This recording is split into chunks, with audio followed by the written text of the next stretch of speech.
Hello everyone. So നിങ്ങൾക്ക് എല്ലാവർക്കും അറിയുന്നുണ്ടാവും, ഞാൻ അനഘ. നമ്മളെ പ്രിപ്വൈസ് UG+ ക്ലാസ്സിലൂടെ നിങ്ങൾ CUET entrance exam, psychology entrance exam clear ചെയ്യാൻ വേണ്ടിയിട്ടുള്ള ഒരുപാട് പോർഷൻസും പിന്നെ ചെറിയ ചെറിയ ടോപ്പിക്സ് ആയിട്ട് ഡിവൈഡ് ചെയ്തിട്ട് ഒരുപാട് ക്ലാസ്സുകളും പിന്നെ അതുപോലെ തന്നെ ക്വസ്റ്റ്യൻ പേപ്പർ ഡിസ്കഷൻസും ഒക്കെ നിങ്ങൾ ഫോളോ ചെയ്യുന്നുണ്ടാവും എന്ന് വിചാരിക്കുന്നു. അതുപോലെ ഞാൻ ഇനീഷ്യലി പറഞ്ഞിട്ടുള്ള കുറേ സ്ട്രാറ്റജീസ് ഉണ്ടായിരുന്നു.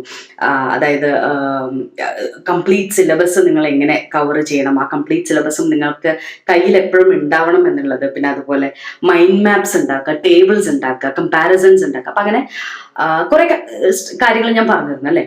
സോ അതൊന്നും കൂടാതെ നമ്മൾ ഇന്നത്തെ ഒരു സെഷനിൽ ഡിസ്കസ് ചെയ്യാൻ പോകുന്നത് ഒരു എൻട്രൻസ് എക്സാം എഴുതുന്ന സമയത്ത് അതിനെ അപ്രോച്ച് ചെയ്യാൻ വേണ്ടിയിട്ട് കുറച്ച് സ്ട്രാറ്റജീസും പിന്നെ അതുപോലെ തന്നെ ട്രിക്സ് എന്ന് നമുക്ക് ശരിക്കും പറയാൻ പറ്റാത്ത സ്ട്രാറ്റജീസ് ആണ്, മോർ ലൈക്ക് സ്ട്രാറ്റജീസ് ഉണ്ട്. അപ്പം അതെങ്ങനെയാണ്, അല്ലെങ്കിൽ ഒരു MCQ നിങ്ങൾക്ക് MCQ ആയിട്ടാണ് വരുന്നത്. അപ്പം ആ എൻട്രൻസ് എക്സാം നിങ്ങൾ എങ്ങനെയാണ് അപ്രോച്ച് ചെയ്യേണ്ടതെന്നുള്ളതാണ്. സോ നമ്മൾ ഇനീഷ്യൽ ക്ലാസ്സിലൊക്കെ ആയിട്ട് നമ്മൾ വളരെ കാമായിരിക്കേണ്ട ഇമ്പോർട്ടൻസ് ഒക്കെ പറഞ്ഞിരുന്നു. സോ അത് കൂടാതെ കുറച്ച് ജനറൽ ആയിട്ടുള്ള കാര്യങ്ങൾ പറയുകയാണെങ്കിൽ എന്താണ്, നിങ്ങൾ ഓവർ സ്ട്രെസ്ഡ് ആവാതെ ഇന്നഫ് സ്ലീപ്പ് കിട്ടണം എന്നുള്ളത് ഇമ്പോർട്ടൻ്റ് ആണ്. തലേ ദിവസം അല്ലെങ്കിൽ കുറച്ച് ദിവസങ്ങൾ കണ്ടിന്യൂസ് ആയിട്ട്, തലേ ദിവസം മാത്രം മതിയാവില്ല, കാരണം ആ ക്ഷീണം മാറാൻ. അപ്പോൾ ഒരു ആഴ്ച എൻട്രൻസ് എക്സാം നടക്കുന്ന അറ്റ്ലീസ്റ്റ് ഒരു 5-6 ദിവസമെങ്കിലും നല്ല ഉറക്കം കിട്ടുക എന്നുള്ളത് ഇമ്പോർട്ടൻ്റ് ആണ്. മെമ്മറിക്കും എല്ലാത്തിനും ഭയങ്കര ഇമ്പോർട്ടൻ്റ് ആയിട്ടുള്ള ഒരു കാര്യം, മെമ്മറൈസ് ചെയ്യാനും നിങ്ങളെ ജനറൽ വെൽബീയിങ്ങിന് തന്നെ ഇമ്പോർട്ടൻ്റ് ആയിട്ടുള്ള ഒരു കാര്യമാണ് സ്ലീപ്പ് എന്നുള്ളത്, റൈറ്റ്. സോ അങ്ങനെ സ്ലീപ്പ് കോംപ്രമൈസ് ചെയ്യാതിരിക്കുക. ഹാവ് പ്രോപ്പർ ന്യൂട്രീഷ്യസ് ഫുഡ് എന്നുള്ളത്. നിങ്ങൾ ജങ്ക് ഫുഡോ അല്ലെങ്കിൽ ജങ്ക് ഫുഡ് എന്ന് ഞാൻ ഉദ്ദേശിക്കുന്നത് അൺഹെൽത്തി എന്നുള്ള രീതിയിൽ മാത്രമായിട്ടാണ്. അൺഹെൽത്തി ഫുഡ്, അതുപോലെ നിങ്ങൾക്ക് സ്റ്റൊമക്ക് അപ്സെറ്റോ കാര്യങ്ങളോ ഉണ്ടാവാൻ സാധ്യതയുള്ള ഫുഡുകളോ, നിങ്ങൾക്ക് പറ്റാത്ത അലർജിക് ആയിട്ടുള്ള ഫുഡുകളോ ഒക്കെ മാക്സിമം ഒഴിവാക്കുക. കാരണം എക്സാമിന് നിങ്ങളെ ഫിസിക്കൽ വെൽബീയിങ്ങും മെന്റൽ ഹെൽത്തും എല്ലാം ഇമ്പോർട്ടൻ്റ് ആണെന്നുള്ളത് കൊണ്ട് തന്നെ അങ്ങനത്തെ ഭക്ഷണമൊക്കെ ഒഴിവാക്കി ഹെൽത്തി ആയിട്ടിരിക്കുക എന്നുള്ളതാണ്. പിന്നെ മാക്സിമം സ്ട്രെസ് ഒഴിവാക്കാൻ വേണ്ടി തന്നെ നിങ്ങൾ മാക്സിമം പ്രിപ്പറേഷൻസ് ഒക്കെ ആദ്യം തന്നെ ചെയ്തിട്ട്, നമ്മളിപ്പം കുറച്ച് കാലമായി ക്രാഷ് കോഴ്സ് നമ്മൾ ശരിക്കും ഒരുപാട് ദിവസങ്ങളായിട്ട് പാക്ഡ് ആയിട്ട് ഇരിക്കുകയാണ്. അപ്പം അതൊക്കെ മുന്നേ തന്നെ പ്രിപ്പയർ ചെയ്തിട്ട് എങ്ങനെ വേണം ഈ ഫൈനൽ ഒരു 4 ദിവസം നിങ്ങൾ ആ ഒരു 4 ദിവസം ഈ പറയുന്ന കുറച്ച് കാര്യങ്ങൾക്ക് മാറ്റി വെക്കുക. ഈ 4 ദിവസത്തിൽ നിങ്ങൾ മുന്നേ തന്നിട്ടുള്ള ഒരു മൈൻഡ് മാപ്പ് ഉണ്ടല്ലോ, നമ്മൾ ഉണ്ടാക്കാൻ പറഞ്ഞിട്ടുള്ള മൈൻഡ് മാപ്സ് കുറച്ചെണ്ണം ഞാൻ തന്നിട്ടുണ്ട്.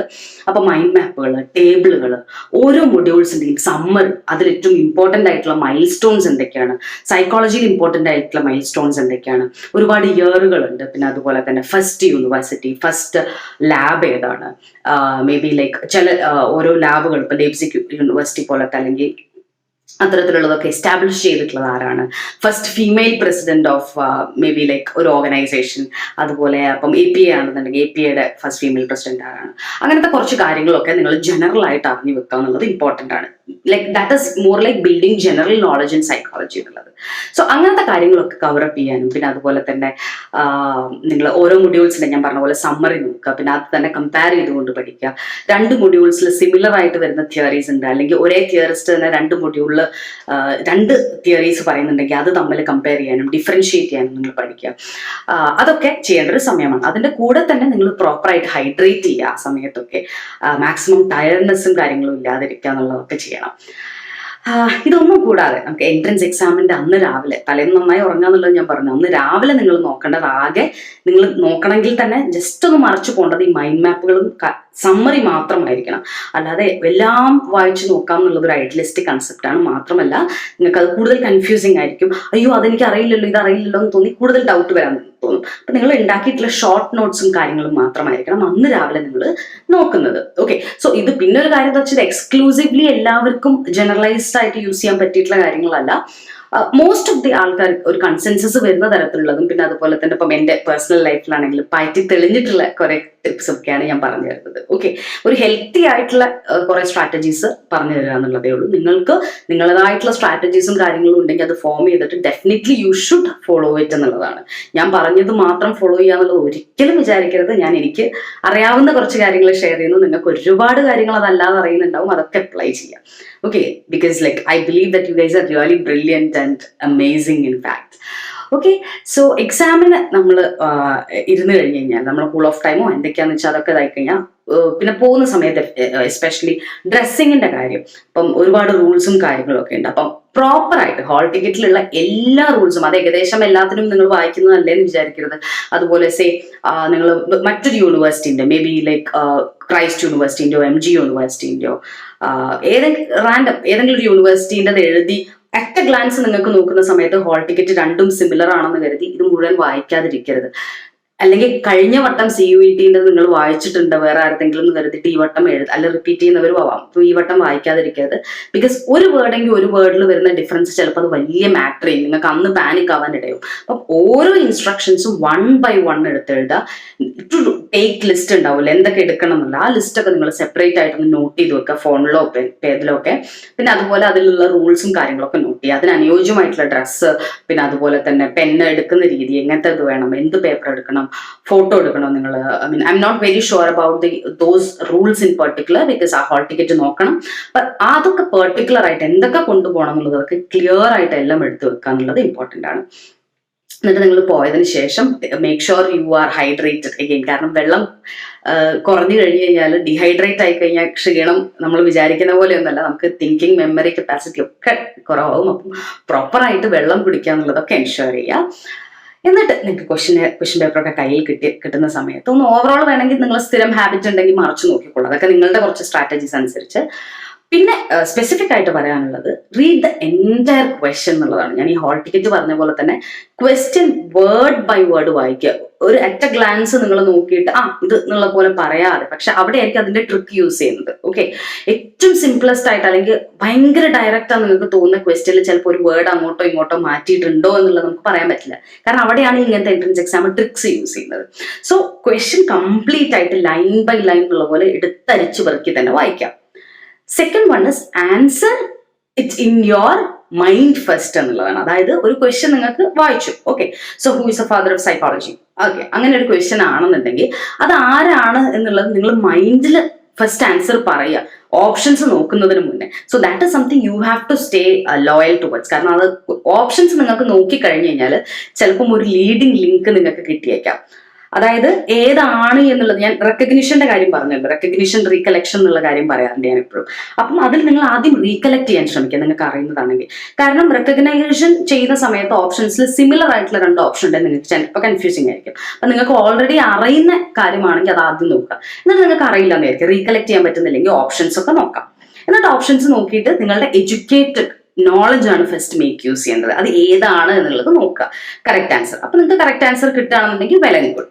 ഇനിയിപ്പോൾ കറക്റ്റ് ആൻസർ കിട്ടുന്നില്ല എന്ന് വിചാരിക്കുക, അപ്പൊ നമ്മൾ യൂസ് ചെയ്യേണ്ട സ്ട്രാറ്റജി എന്ന് പറഞ്ഞാൽ എലിമിനേഷൻ സ്ട്രാറ്റജിയാണ്.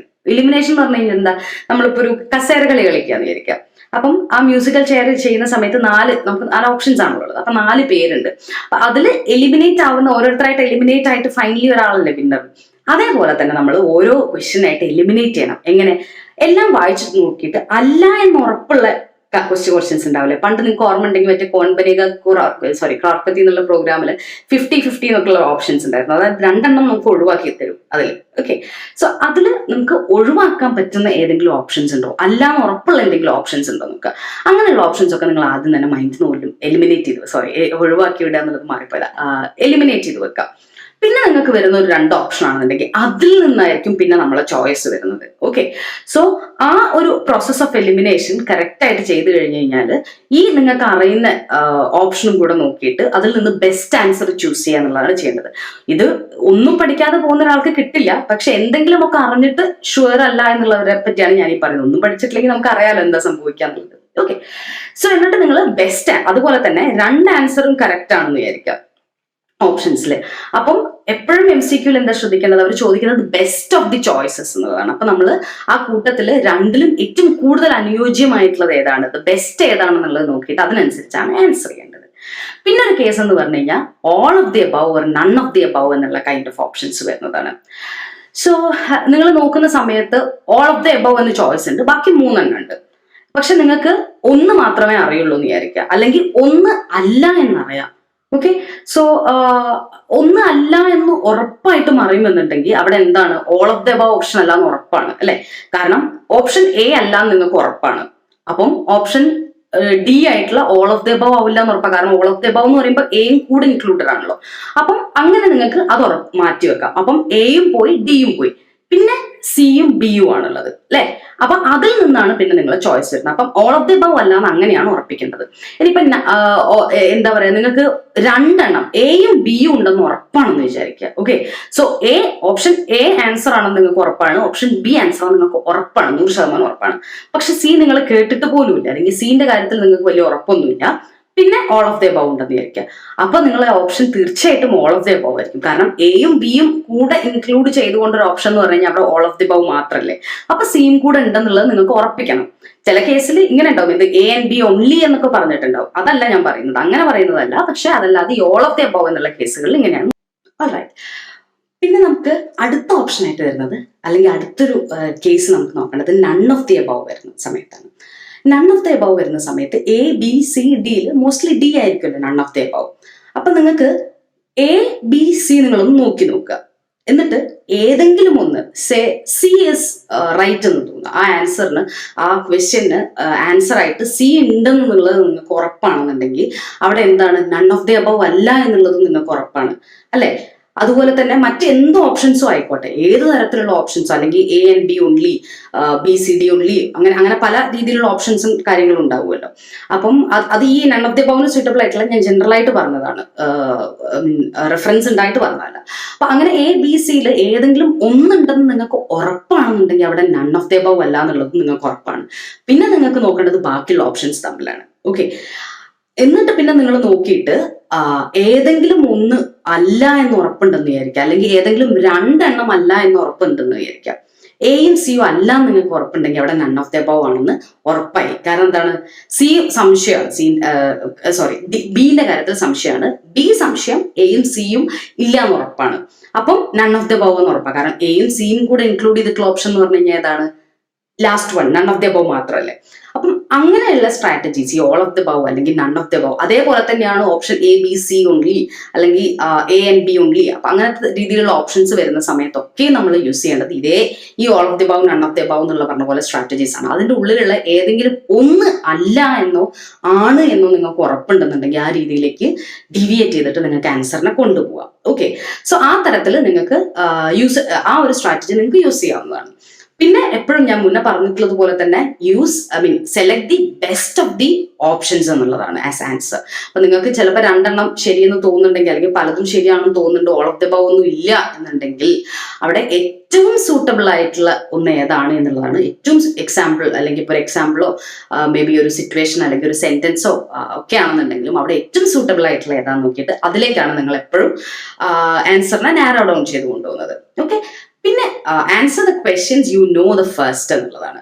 അപ്പൊ നിങ്ങൾക്ക് ഒന്ന് ഓവറോൾ, അല്ലെങ്കിൽ ആദ്യം ഇതാക്കുന്ന സമയത്ത്, ഇപ്പൊ നിങ്ങൾക്ക് കമ്പ്യൂട്ടറൈസ്ഡ് എക്സാം ആവുന്ന സമയത്ത് നിങ്ങൾക്ക് മാർക്ക് ചെയ്യാൻ പറ്റും അല്ലെ, ഏതൊക്കെ എക്സാം ഏതൊക്കെ ക്വസ്റ്റ്യൻസ് ഇനിയും അറ്റൻഡ് ചെയ്യാനില്ല അല്ലെങ്കിൽ ഉണ്ട് എന്നുള്ളതൊക്കെ മാർക്ക് ചെയ്യാൻ പറ്റും. അപ്പൊ അങ്ങനെ പോകുന്ന സമയത്ത് നിങ്ങൾക്ക് ആദ്യം പെട്ടെന്ന് ടൈം മാനേജ്മെന്റിനും കൂടെ എഫിഷ്യന്റ് ആവാൻ വേണ്ടിയിട്ടാണ് നിങ്ങൾക്ക് അറിയുന്ന ഓപ്ഷൻസ് ആദ്യം എഴുതി പോവുക. എന്നിട്ട് അറിയാത്തതിൽ കൂടുതൽ ചിന്തിക്കാൻ സമയമെടുക്കുക. അല്ലെങ്കിൽ എന്താ പ്രശ്നം എന്നറിയോ, നിങ്ങൾക്ക് ഇപ്പൊ എട്ടാമത്തെ ക്വസ്റ്റ്യൻ നിങ്ങൾക്ക് അറിയില്ല എന്നിരിക്കും. അപ്പൊ എട്ടാമത്തെ ക്വസ്റ്റ്യന്റെ മുകളിൽ നിങ്ങൾ ഇരുന്ന് കുറേ സമയം ഇരുന്ന് അവസാനത്തുന്ന സമയത്ത് എന്താണ്, ഇപ്പൊ ഒരു 100 ക്വസ്റ്റ്യൻ ഉള്ളതെന്ന് വെച്ച് കഴിഞ്ഞാൽ അവസാനം എത്തുമ്പോഴേക്കും നിങ്ങൾ ഒരു 75-80 ആകുമ്പോഴേക്കും നിങ്ങളെ ടൈം കഴിയും. കാരണം നിങ്ങൾ എട്ടാമത്തെ ക്വസ്റ്റ്യൻ ഇവിടെ കുറേ ടൈം സ്പെൻഡ് ചെയ്തു. അപ്പൊ അങ്ങനെ വരാതിരിക്കാൻ, പക്ഷെ ചിലപ്പം ലാസ്റ്റിലേക്കുള്ള ക്വസ്റ്റ്യൻസ് വളരെ ഈസി ആയിട്ടായിരിക്കും ഇട്ടിട്ടുണ്ടാവുക.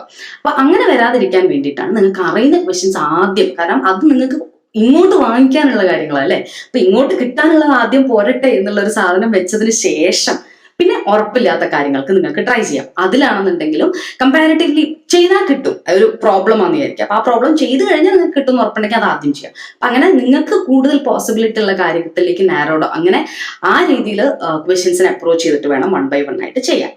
പിന്നെ നിങ്ങൾ ഗസ് ചെയ്യുന്ന സമയത്താണെന്നുണ്ടെങ്കിലും ഒരു എഡ്യൂക്കേറ്റഡ് ഗസ് അല്ലെങ്കിൽ നോളജബിൾ ഗസ് ഉണ്ടാക്കണം. വെറുതെ എന്താ പറയാ കുത്തിക്കുത്താനാന്ന് പറയുന്ന പോലെയോ ഇങ്കി പിങ്കി പോങ്കി എന്ന് പറയുന്ന പോലെ ഒന്നും ചെയ്തതെന്ന് വെച്ച് കഴിഞ്ഞാൽ അത് പറയുന്നതിന്റെ കാരണം എന്താ വെച്ചാൽ എന്തെങ്കിലും നിങ്ങൾക്ക് അതിനെപ്പറ്റി ഇപ്പൊ മെമ്മറി റിലേറ്റഡ് ആയിട്ടുള്ള എന്തോ ഒരു കാര്യം ചോദിച്ചു, അപ്പൊ അവിടെ ഹിപ്പോ ക്യാമ്പസ് ഒരു ഓപ്ഷൻ ഉണ്ടെന്ന് വിചാരിക്കാം, ഫിസിയോളജിക്കൽ സൈക്കോളജി. അപ്പം പക്ഷെ നിങ്ങൾക്ക് അത് അറിയുകയില്ല. പക്ഷെ എന്നാൽ എന്താണ്, മെമ്മറി റിലേറ്റഡ് ആണ് ഹിപ്പോ ക്യാമ്പസ് എന്ന് നിങ്ങൾക്ക് അറിയാം.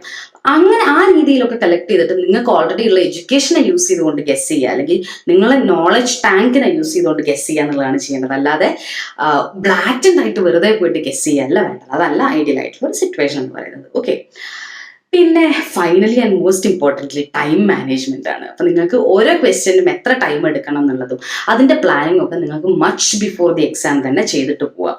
ഓക്കെ, സോ ആ സമയത്ത് നിങ്ങൾ ഫൈനൽ ഒരു 10-15 മിനിറ്റ് എക്സ്ട്രാ ബഫർ പീരീഡ് ആയിട്ട് വെക്കുക. ഈ ബഫർ പീരീഡ് എന്തിനാണ് വെക്കുന്നത് വെച്ച് കഴിഞ്ഞാൽ, ഒബ്വിയസ് ആയിട്ട് നിങ്ങൾക്ക് ഏതെങ്കിലുമൊക്കെ ക്വസ്റ്റ്യന് കുറച്ചധികം സമയം എടുത്തു പോകാൻ സാധ്യത ഉണ്ട്. അപ്പൊ അങ്ങനെ എടുത്തു പോയി കഴിഞ്ഞാൽ നിങ്ങൾ ലാസ്റ്റ് വരെ എത്തുന്നതിന്, ആ റേസിൽ കംപ്ലീറ്റ് എത്തുന്നതിന് മുന്നേ നിങ്ങൾക്ക് ടൈം അപ്പ് ആവാതിരിക്കാൻ വേണ്ടിയിട്ടാണ് ലാസ്റ്റ് ഒരു 15 മിനിറ്റ് അവിടെ വെറുതെ വെക്കുന്നത്.